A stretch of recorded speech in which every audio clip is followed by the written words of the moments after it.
The words sliced through the air sharper than any blade. "I've decided to start a new life without you." For a moment, the entire restaurant seemed to exhale in unison, and then silence, thick, stunned silence, settled over the room. Gregory, my husband of 28 years, stood with his champagne glass raised high, his voice ringing louder than the clinking forks and hushed conversations that had just ceased. His announcement was meant to overshadow the toast he was supposed to give for our daughter's graduation. Instead, it detonated like a bomb. 50 pairs of eyes turned toward me. Some widened with pity, some with curiosity, others with a gleam of scandal. They all waited for the tears, the screaming, the collapse they expected from a betrayed wife. I gave them none. My lips curved into a steady smile. "Congratulations on your honesty," I said. "My name is Bianca Caldwell. I am 54 years old, and until that moment, I had been playing the role of devoted wife and mother with flawless precision. I had supported Gregory through 3 failed business ventures, 2 midlife crises, and countless phases of finding himself. I had raised Amelia, our brilliant daughter, largely on my own. And now, on the very day she wore her cap and gown with pride, my husband of nearly 3 decades had chosen to detonate our family in public. Beside me, Amelia sat frozen, her graduation cap still perched awkwardly on her head.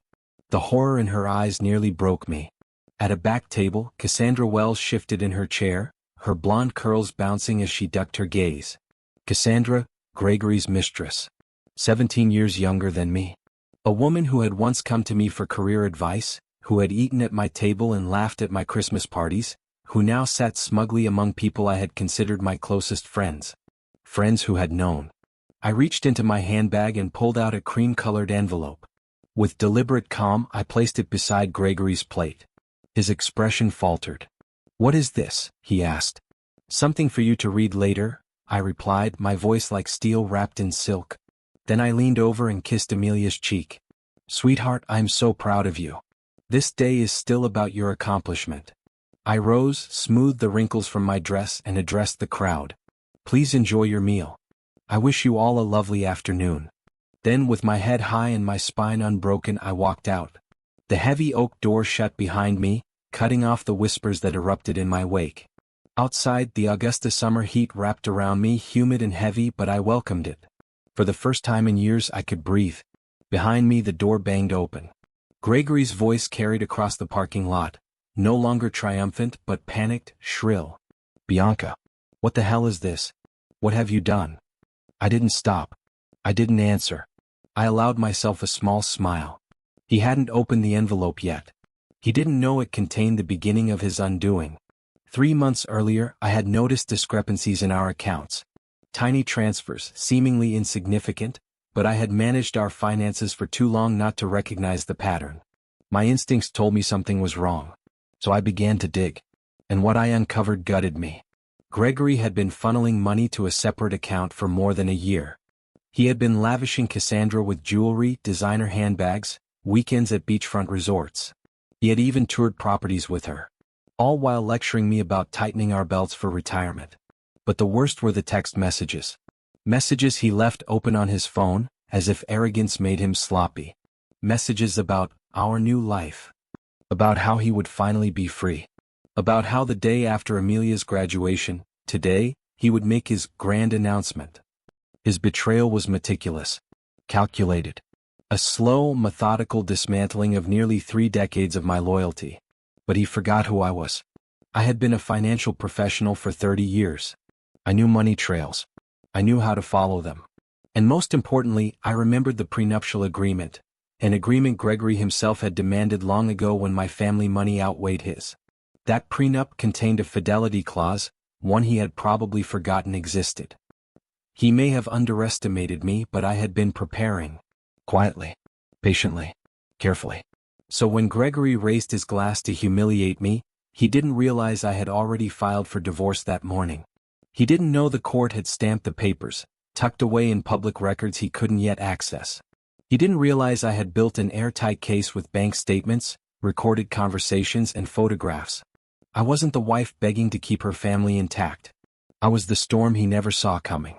I returned to our colonial home in Augusta's historic district, 15 years of memories steeped into those brick walls, The very house Gregory had promised Cassandra in text messages I had read with my own eyes.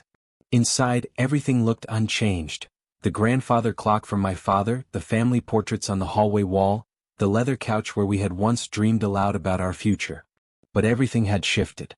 In the master closet, I found his suitcases already packed, shoved to the back like a guilty secret.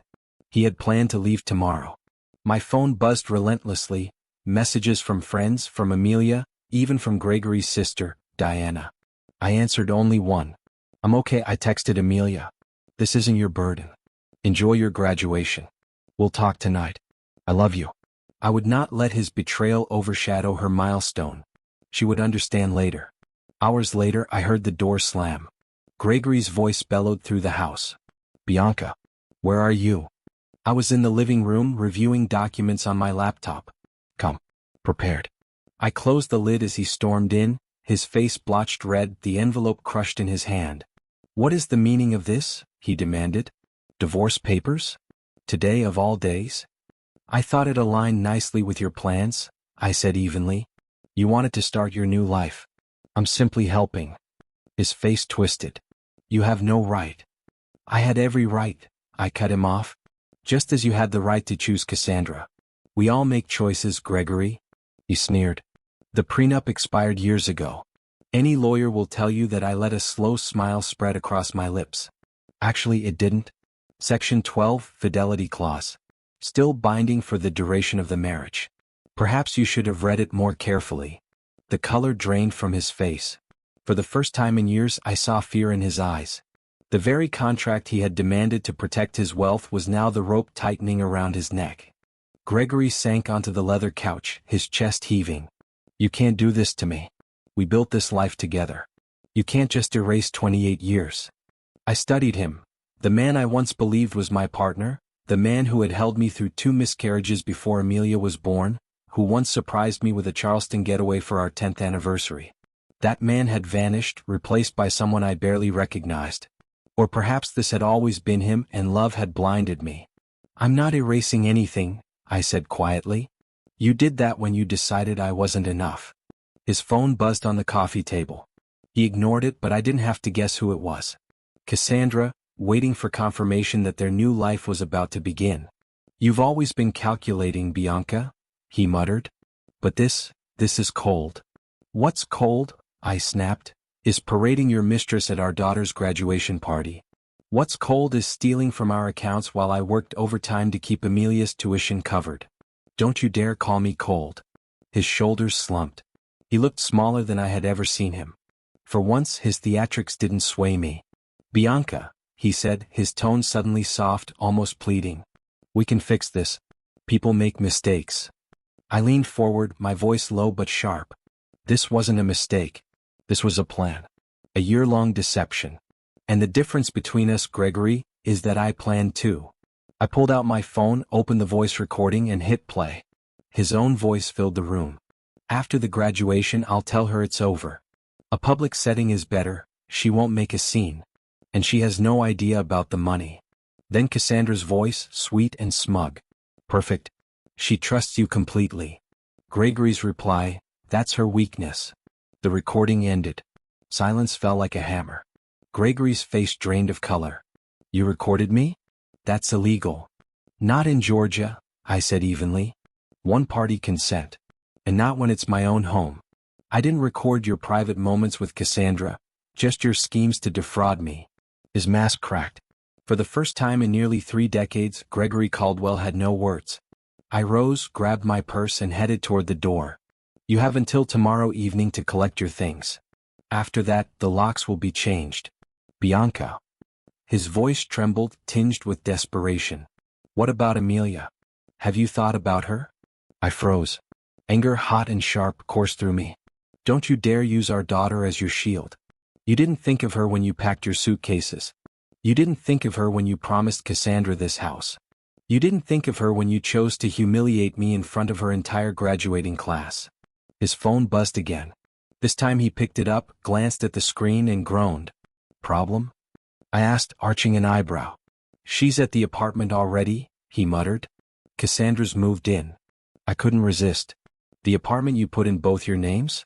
The lease you thought was signed last month? Gregory's eyes flicked to mine, confusion written across his face. The application was flagged for credit issues, I explained calmly. The leasing office called the home phone. I answered.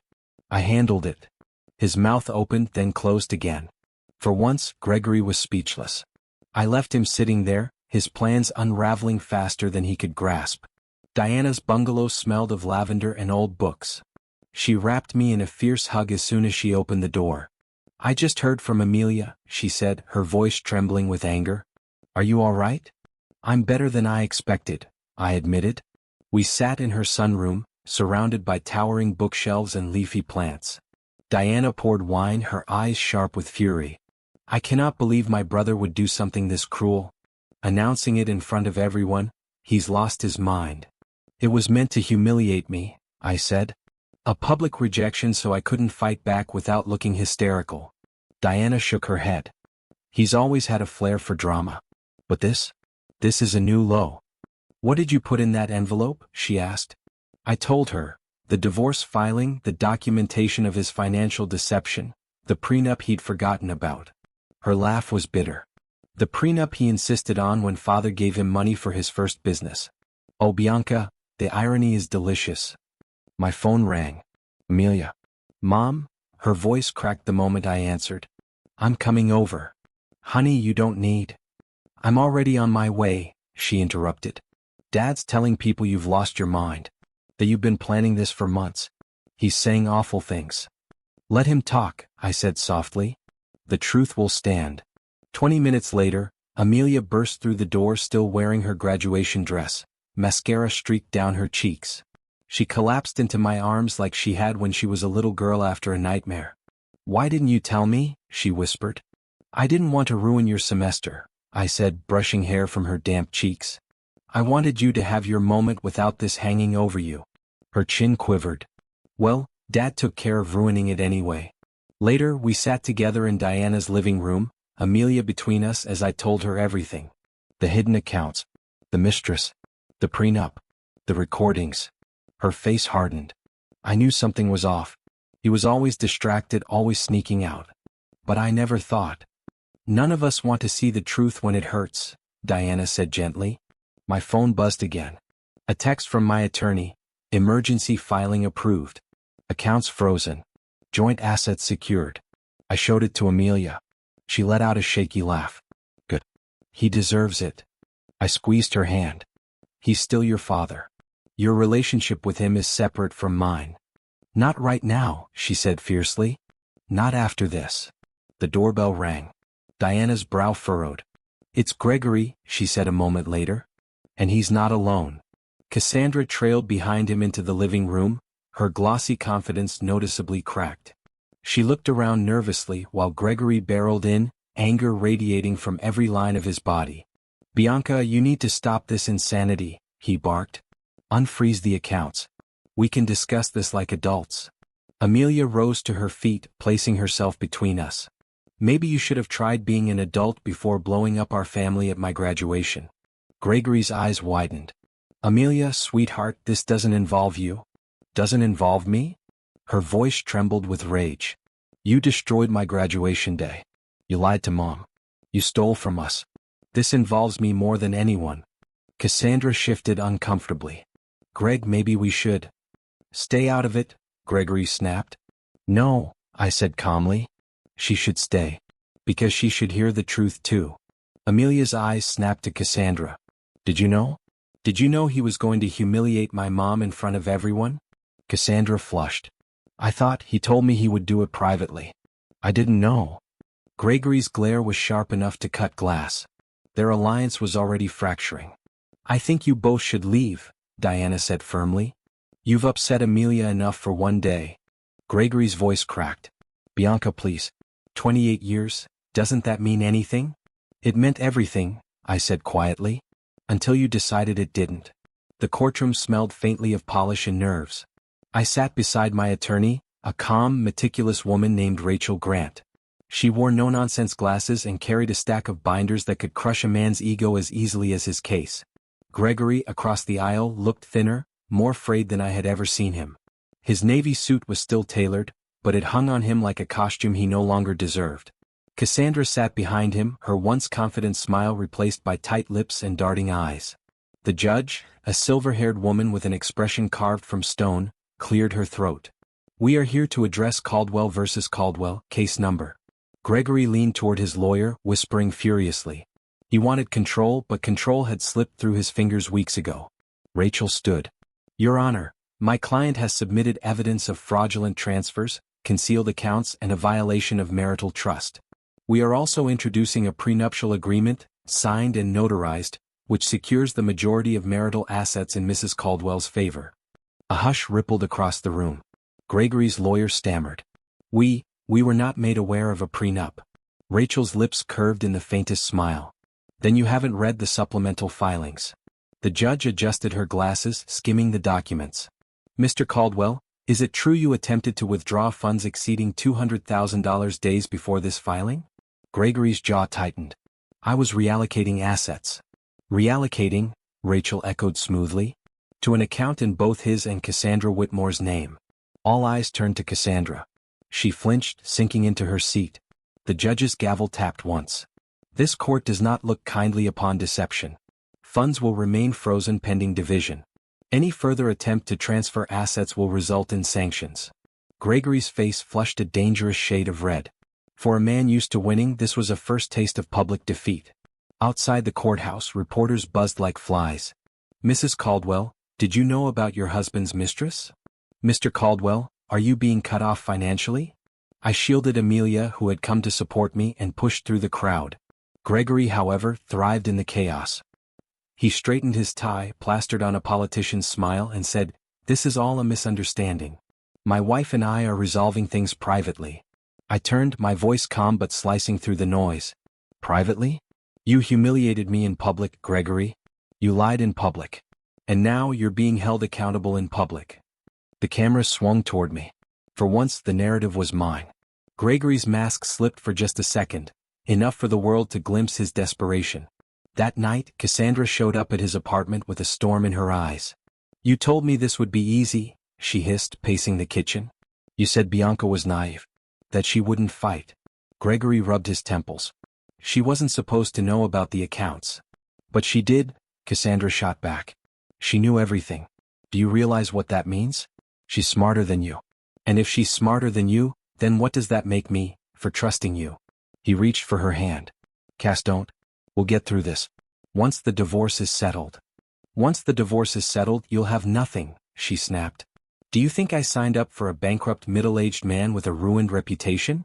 Gregory froze. The truth, naked and sharp, sliced through him. Cassandra didn't love him. She loved the promise of wealth and status. And both were slipping away. "Maybe I should have stayed with Mark," she muttered bitterly. "At least he still has his job." Gregory's chest tightened. "Don't you dare." "Don't I dare what?" Cassandra sneered. "Leave you like you left Bianca? Betray you like you betrayed her? You set the standard, Gregory. I'm just following your example." Her heels clicked across the hardwood as she stormed out. The slam of the door echoed like a death knell. Gregory poured himself a drink, but his hands shook so violently the glass shattered. For the first time in his life, he realized what it meant to be alone. Meanwhile, Amelia was blossoming in ways I hadn't expected. She had started a summer internship at a local law firm, inspired by everything she had witnessed.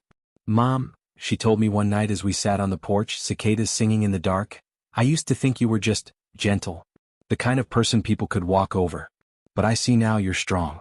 You didn't just survive this. You turned it around." Tears pricked my eyes. "I had to for both of us." She squeezed my hand. "For yourself too. Don't forget that part." Her words were a balm I hadn't realized I needed. 4 years, my identity had been wrapped around Gregory's wife, Amelia's mother. But maybe, finally, I was finding Bianca again. Gregory tried everything: angry voicemails, tearful apologies, even flowers left on my porch like we were in some cliché drama. I ignored them all. Each unanswered call chipped away at his pride. Then came the breaking point. One morning, Amelia shoved her phone at me. "Look." On the screen was a news headline: "Local businessman accused of embezzlement, Gregory Caldwell under investigation." I blinked. Embezzlement. Amelia scrolled. "The investigators found irregularities at his firm.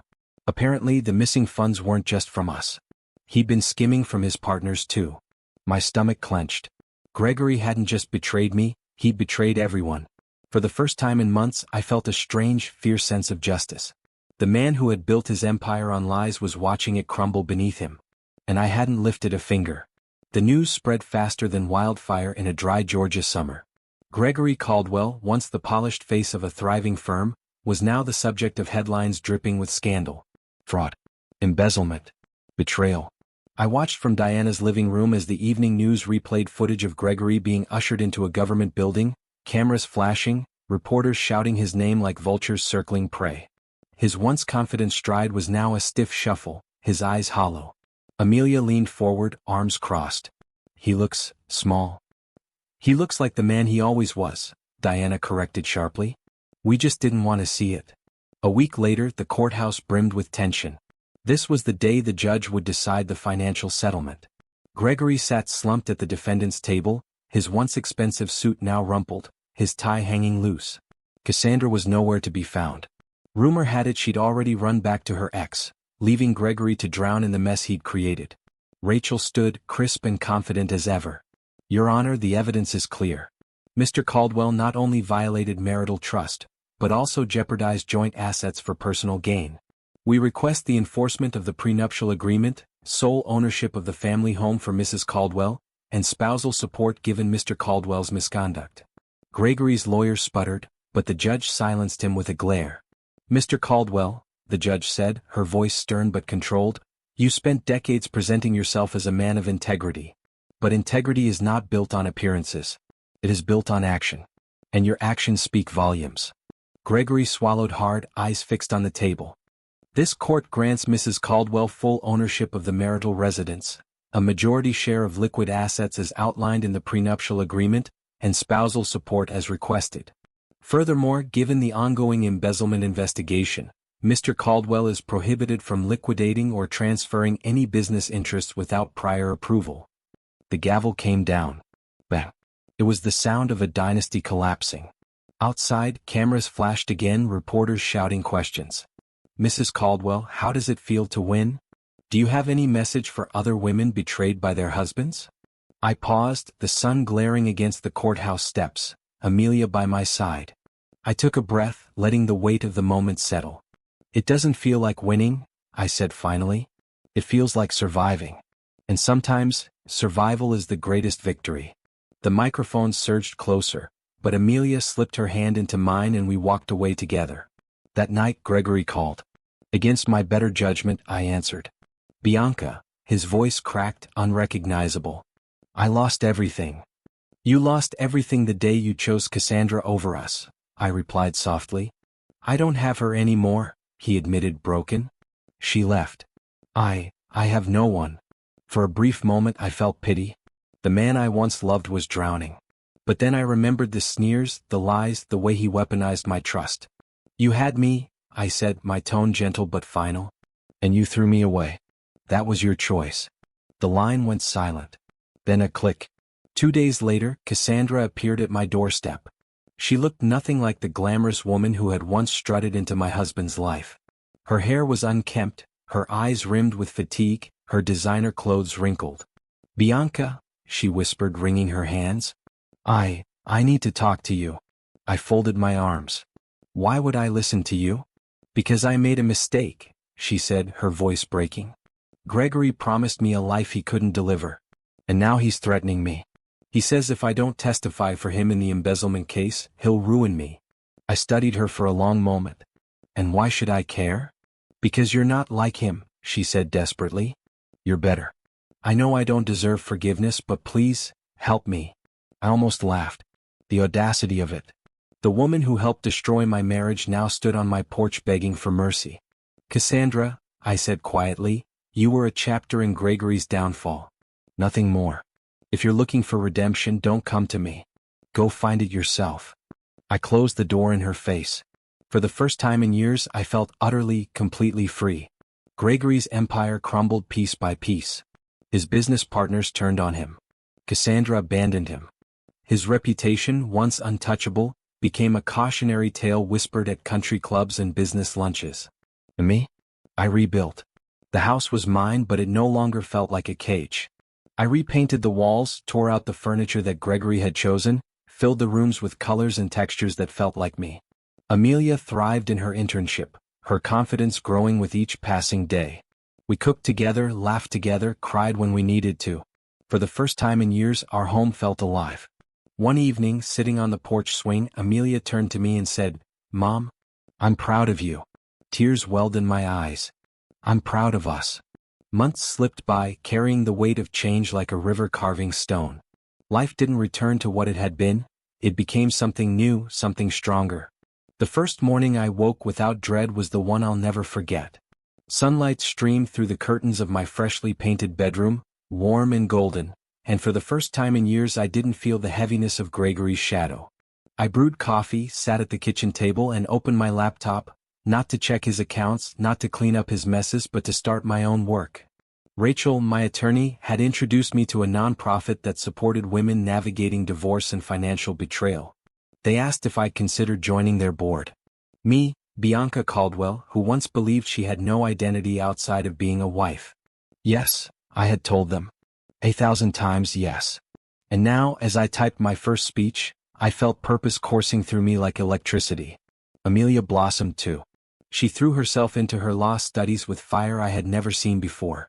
"I want to help women like you, Mom," she told me one evening. "Women who think they're trapped. I want to give them a way out." I hugged her tightly, heart swelling with pride. My daughter wasn't just surviving the wreckage of her father's betrayal, she was building a future from it. Gregory, meanwhile, was unraveling. The embezzlement case dragged on, his former partners turning state's evidence to save themselves. Cassandra testified against him in exchange for immunity. Watching her coolly describe his schemes in court was almost poetic. The woman he had destroyed me for was now the woman helping destroy him. He lost the firm. The house was already gone. His savings depleted under the weight of legal fees. The country clubs revoked his membership. Invitations dried up. He called a few times, his voice hollow, always circling the same desperate plea, "Bianca, I made a mistake. Can we talk?" Each time I let the call go unanswered. He had chosen his path, and I had chosen mine. The true turning point came one crisp autumn afternoon. I was invited to speak at a women's empowerment conference in Atlanta. Standing on that stage, facing a room full of women who had weathered storms of their own, I told my story, not the story of betrayal but the story of reclaiming myself. I thought I had lost everything, I told them. But I hadn't lost myself. I just had to find her again. And that is what betrayal taught me, that no one, no matter how powerful they seem, has the right to take your worth away. The applause that followed wasn't just polite, it was thunderous, raw, a collective heartbeat. And in that moment I felt something Gregory could never understand. Power. Not the kind built on money or reputation but the kind forged in survival, in truth, in love. Amelia stood in the front row, clapping until her hands turned red, tears shining in her eyes. That night as we drove home together she whispered, "You're my hero." I smiled through my tears. "And you're mine." As winter came, Gregory's fate was sealed. He accepted a plea deal, reduced prison time in exchange for restitution. When the sentence was handed down, 7 years, I didn't feel triumph. I felt closure. Amelia and I visited once, months later, at his request. He looked older, shrunken, his hair graying at the temples. He tried to smile when he saw her, but it didn't reach his eyes. "Amelia," he whispered, "I'm sorry." She studied him for a long moment. "I believe you're sorry," she said. "But sorry doesn't undo what you did.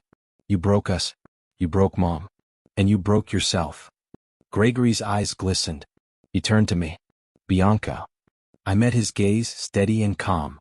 "I forgive you. But forgiveness isn't the same as forgetting. And it isn't an invitation back into my life." His shoulders sagged, the final defeat etched into his face. For once I didn't feel anger. I felt nothing at all. Spring arrived with blooms of dogwood and azaleas. Life was moving forward, vibrant and full. I sat on the porch swing one evening, Amelia beside me, sipping sweet tea as fireflies danced across the yard. "Do you ever think about the life we had before?" she asked. "Sometimes," I admitted, "but only to remind myself how far we've come." She leaned her head on my shoulder. "We're stronger now. Yes, I whispered, smiling at the stars. We are. For the first time in decades I felt free. Not defined by Gregory's lies, not shackled by betrayal. I was Bianca Caldwell, mother, fighter, survivor. And this wasn't the end of my story. It was the beginning.